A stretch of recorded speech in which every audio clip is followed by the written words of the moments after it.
nagwa na ang resulta sang ballistics kag autopsy examination sang 3 ka estudyante nga napatay sa pagpanglutang sa San Jose National High School sa Tacloban City.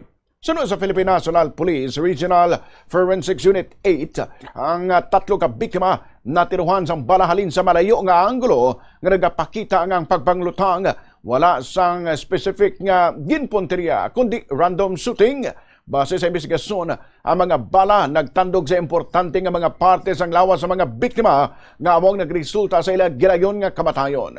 Ginahanda na subong sang otoridad ang pinal nga forensic report agud isumiter sa mga investigador. Sa piyag nga bahin nagsiling ang PNP nga magapasaka sila sang kaso batok sa pulis nga tiya sang 14 anyos nga suspect nga si alias Nash bangod sa iya pagpabaya nga mabaton o kon maggamit sa menor de edad ang iya nga service firearm. Kasuhan ini sang paglapas sa Article 365 sang Revised Penal Code o kon negligence.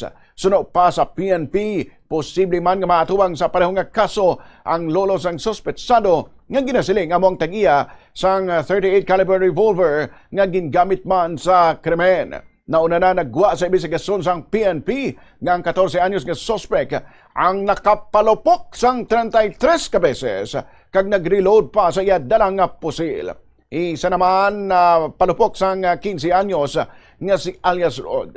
Samtang nag-agi na sa psychological first aid ang pila ka mga maestro, extra kag personnel sang eskwelahan gud buligan sila nga maka-recover halin sa natabo nga trahedya.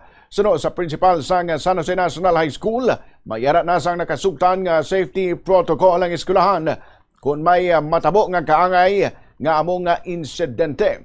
Kabahin sini ang gilayon nga pagsira kag pagkandado sa mga puwertahan sa classroom sa gud maprotektahan ang mga estudyante.